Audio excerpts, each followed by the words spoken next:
Guys, क्या आप लोग भी कंफ्यूज रहते हैं इन वर्ड्स में, जैसे कि even, even if, even after, even when और इवन दो?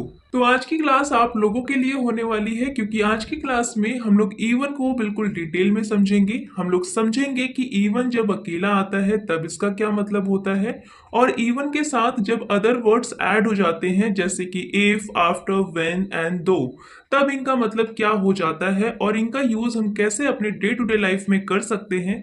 ये सब कुछ हम लोग इस वीडियो में कवर करने वाले हैं। तो चलिए क्लास को स्टार्ट करते हैं। तो सबसे पहला वर्ड है इवन। देखिए, इसका मतलब होता है यहां तक कि या भी। देखिए, सिर्फ हिंदी के मतलब को मत समझिए, सिचुएशन को समझिए। देखिए, लोग क्या करते हैं कि वो रट लेते हैं इस चीज को कि इवन का मतलब होता है यहां तक कि या भी, लेकिन वो सिचुएशन को नहीं समझ पाते हैं। तो देखिए, इवन का यूज हमें वहां पे करना है जहां पे कोई अनएक्सपेक्टेड चीज हो, जैसे कि अनयूजुअल चीजों को बताने के लिए कोई सरप्राइजिंगली कोई चीज हो जाए, उसे दिखाने के लिए हम इवन का यूज करते हैं। जैसे कि हम बोलते हैं ना कि उसने मुझे पानी तक नहीं पूछा। मतलब आप यहाँ पे क्या बोलना चाहते हैं? आप यहाँ पे जोर देना चाहते हैं इस बात पे कि पानी तो नॉर्मल होती है। हम किसी के घर जाते हैं तो लोग ऑफर तो करते ही हैं पानी, लेकिन आप जिसके घर गए उन्होंने आपको पानी तक नहीं पूछा। ये चीज आपके लिए अनएक्सपेक्टेड थी, आपके लिए सरप्राइजिंग थी। तो आप इस सिचुएशन में इवन का यूज करेंगे। तो चलिए अब कुछ एग्जांपल्स देख लेते हैं। देखिए, पहला एग्जांपल है, यहां तक कि उसका बच्चा भी इंग्लिश बोलता है। तो यहाँ पे सेंटेंस में क्या आया हुआ है? यहां तक कि। तो इससे तो आप समझ गए होंगे कि यहाँ पे हमें इवन का यूज करना है। लेकिन अगर आप सिचुएशन को समझ के इवन का यूज करेंगे तो बहुत अच्छे से समझ पाएंगे। नॉर्मली लोगों की थिंकिंग क्या होती है कि इंग्लिश बोल रहा है मतलब कोई बड़ा इंसान होगा, कोई एजुकेटेड पर्सन होगा, राइट? लेकिन आप बोलना चाहते हैं कि अरे तुम बड़ों की बात कर रहे हो, उसका बच्चा भी इंग्लिश बोलता है। मतलब ये चीज अनयूजुअल है, ये चीज आम नहीं है, अनएक्सपेक्टेड है हमारे लिए कि उसका बच्चा भी इंग्लिश बोलता है। तो इसीलिए हम यहाँ पे इवन का यूज करेंगे और हम बोलेंगे even his child speaks English. Even his child speaks English. Next example देखिए, यहां तक कि वो 5 भाषाओं में गा सकती है। तो यहाँ पे सिचुएशन को समझिए। सपोज किसी ने कहा कि वो तो गाना नहीं गा सकती, तो आप उसे आंसर करते हुए बोल रहे हैं कि आप एक लैंग्वेज की बात कर रहे हैं, वो तो 5 लैंग्वेजेस में गाना गा सकती है। तो ये चीज हमारे लिए सरप्राइजिंग है, ये चीज अनएक्सपेक्टेड है। तो इवन का यूज करेंगे और आप बोलेंगे she can even sing in 5 languages. यहां तक कि वो 5 भाषाओं में गा सकती है। She can even sing in 5 languages. उसने मुझे सॉरी बोलने के लिए कॉल भी नहीं किया। देखिए, अब सिचुएशन समझिए। मान लीजिए आपकी किसी से लड़ाई हो गई है और आप बोल रहे हैं कि घर आना तो छोड़ो, बात करना तो छोड़ो, उसने मुझे सॉरी बोलने के लिए कॉल भी नहीं किया। तो सिचुएशन कैसी है?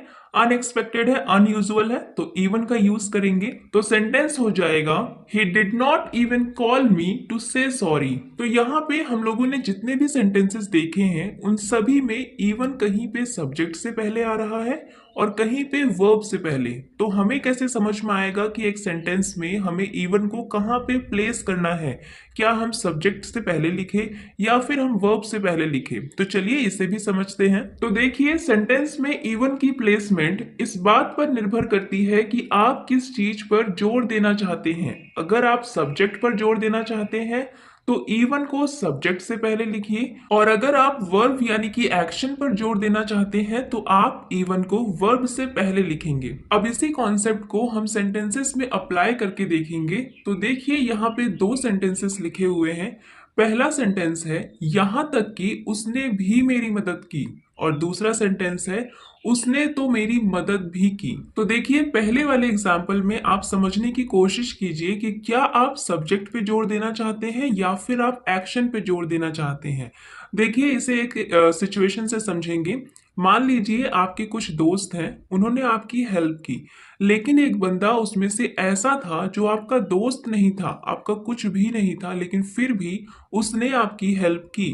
तो आप यहाँ पे इस चीज पे जोर देना चाहते हैं कि बाकी लोगों ने हेल्प की वो तो ठीक है, लेकिन उसने भी मेरी मदद की, यहां तक कि उसने भी मेरी मदद की। मतलब हम यहाँ पे सब्जेक्ट पे जोर देना चाहते हैं, तो हम इवन को सब्जेक्ट से पहले लिखेंगे और हम बोलेंगे इवन ही हेल्प्ड मी। यहां तक कि उसने भी मेरी मदद की। Even he help me. और दूसरे वाले एग्जाम्पल में कहा गया है उसने तो मेरी मदद भी की, मतलब उसने और भी चीजें की है लेकिन उसके अलावा उसने आपकी मदद भी की। समझ रहे हैं सिचुएशन? यहाँ पे आप इम्फेसाइज कर रहे हैं एक्शन पे, उसके द्वारा किए गए काम पे आप जोर देना चाहते हैं कि उसने बाकी चीजें तो की लेकिन उसके अलावा उसने मेरी मदद भी की। तो यहाँ पे इवन वर्ब से पहले आएगा तो हम लिखेंगे ही इवन हेल्प्ड मी, उसने तो मेरी मदद भी की। He even helped me. So now I am giving you two sentences जिसमें से एक में इवन सब्जेक्ट से पहले आएगा और दूसरे में इवन वर्ब से पहले आएगा। तो दोनों सेंटेंसेस का आंसर मुझे कमेंट बॉक्स में जरूर करिएगा। ओके, सो नेक्स्ट है इवन इफ। इसका मतलब होता है भले ही या चाहे।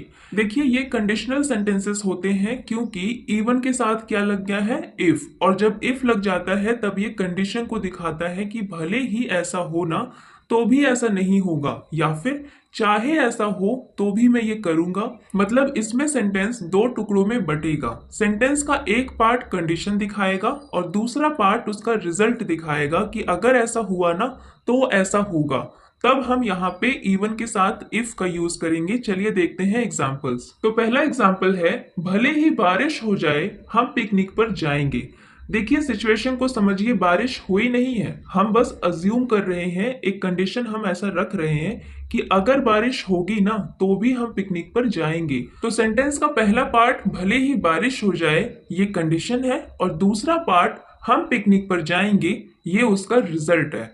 तो जब भी सेंटेंस के दो टुकड़े बनते हैं और उसमें कंडीशन रखी जाती है कि अगर ऐसा हुआ तो ऐसा होगा, तो इस तरह के सिचुएशंस में हम इवन के साथ में इफ का यूज करते हैं। तो भले ही बारिश हो जाए इसके लिए हम लिखेंगे इवन इफ इट रेन्स हम पिकनिक पर जाएंगे, we will go to the picnic. तो सेंटेंस हो जाएगा even if it rains we will go to the picnic. दूसरा एग्जाम्पल है भले ही वो माफी मांगे मैं उसे माफ नहीं करूंगा।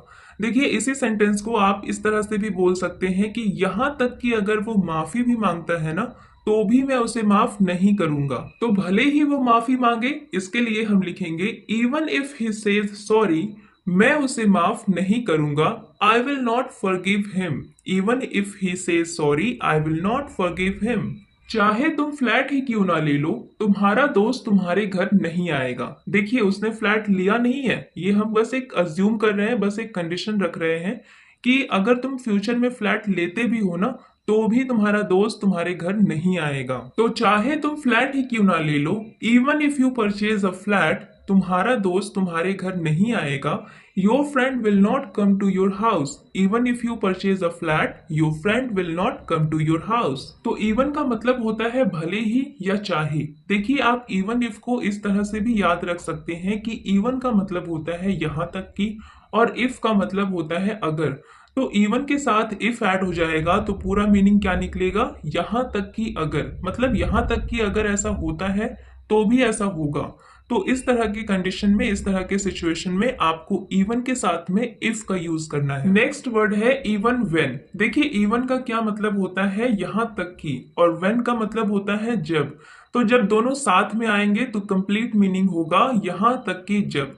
देखिए इवन के साथ जब व्हेन लग जाता है तब ये किसी टाइम को दिखाता है कि जब ऐसा होता है ना तब भी ऐसा होता है। एग्जाम्पल से समझेंगे तो अच्छे से समझ में आएगा। देखिए एग्जाम्पल, यहाँ तक कि जब वो बीमार था तब भी वो काम पर गया। देखिए यहाँ पे हम किसी सिचुएशन, किसी टाइम की बात कर रहे हैं कि जब वो बीमार था ना तब भी वो काम पर गया। तो यहाँ तक कि जब वो बीमार था, even when he was sick, तब भी वो काम पर गया। He went to work, even when he was sick he went to work. यहाँ तक कि जब वो दुखी होती है तब भी मुस्कुराती है। Even when she is sad she smiles। देखिए इसी सेंटेंस को कोई इस तरह से भी बोल सकता है जैसे वो तब भी मुस्कुराती है जब वो दुखी होती है। तो यहाँ पे यहाँ तक की नहीं आया है, बस हम सिचुएशन समझ के इवन when का यूज करेंगे। तो हम बोलेंगे she smiles even when she is sad। तो जब भी आपके सेंटेंस में यहाँ तक कि जब आता है या फिर ऐसी कोई सिचुएशन होती है कि जब ऐसा होता है ना तब भी ऐसा होता है, मतलब सिचुएशन रियल हो, तब आपको वहां पे इवन के साथ में व्हेन का यूज करना है। देखिए इवन इफ और इवन वेन में यही डिफरेंस होता है कि इवन इफ का यूज हम हाइपोथेटिकल सिचुएशंस मतलब काल्पनिक स्थिति में करते हैं। वहां पे चीजें रियल नहीं थी, वहां पे हम जस्ट अज्यूम कर रहे थे, एक कंडीशन रख रहे थे कि अगर ऐसा होगा ना तो भी ऐसा होगा। लेकिन इवन वेन के केस में हम रियलिटी की बात करते हैं कि जब ऐसा हुआ था ना तब भी ऐसा हुआ। जैसे कि इसी एग्जाम्पल में समझिए कि जब वो बीमार था ना तब भी वो काम पर गया, मतलब ये चीज हो चुकी है रियलिटी में। नेक्स्ट वर्ड है इवन आफ्टर। देखिए इसका मतलब होता है यहां तक कि इसके बाद भी या के बावजूद भी। देखिए ये जो यहां तक की लिखा हुआ है ना, ये सेंटेंसेस में साइलेंट भी हो सकता है या फिर आप बोल भी सकते हैं। ये आप पे डिपेंड करता है कि आप किस तरह से बोलना चाहते हैं, क्योंकि देखिए इवन का एक मीनिंग यहां तक कि ये वाला मीनिंग मैं सब में ही लेके चल रही हूं ताकि आप अच्छे से समझ पाए। क्योंकि इवन का मतलब होता है यहां तक की और आफ्टर का मतलब होता है के बाद।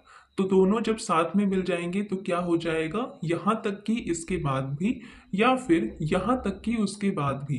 तो ये जस्ट आपकी अंडरस्टैंडिंग के लिए है, यहां तक कि सेंटेंसेस में साइलेंट रह भी सकते हैं या हो भी सकते हैं। जैसे कि देखिए सारी चेतावनियों के बाद भी उसने वही गलती की। देखिए इस सेंटेंस में यहां तक कि नहीं आया है, लेकिन कोई और अगर बोलना चाहता है तो वो इस सेंटेंस को इस तरीके से भी बोल सकता है कि यहां तक कि सारी चेतावनियों के बाद भी उसने वही गलती की। देखिए हिंदी का सेंटेंस आप जैसे चाहे वैसे बोल सकते हैं, हर एक के बोलने का तरीका अलग होता है, लेकिन इंग्लिश में इन दोनों की ट्रांसलेशन सेम होगी और यहाँ पे इवन आफ्टर का यूज होगा। तो सेंटेंस हो जाएगा even after all the warnings. सारी चेतावनियों के बाद भी उसने वही गलती की। He made the same mistake. Even after all the warnings, he made the same mistake. दूसरा मौका मिलने के बाद भी उसने खुद को नहीं बदला। तो देखिए सेंटेंस के मीनिंग को समझिए। इस सेंटेंस में यहां तक कि छुपा हुआ है। नॉर्मली हम कैसे जब बात करते हैं तो कैसे बोलते हैं, यहां तक कि दूसरा मौका मिलने के बावजूद भी उसने खुद को नहीं बदला। तो यहाँ पे भी हम इवन आफ्टर का यूज करेंगे और बोलेंगे Even after getting a second chance, he did not change himself. Next है even though। इसका मतलब होता है हालांकि। देखिए ये कॉन्ट्रास्टिंग रिजल्ट्स को शो करते हैं, मतलब यहाँ पे जो रिजल्ट निकलते हैं ना वो बिल्कुल ऑपोजिट निकलते हैं जो सिचुएशन दी गई है उसके। जैसे कि समझिए हालांकि वो बीमार था लेकिन फिर भी वो काम कर रहा था।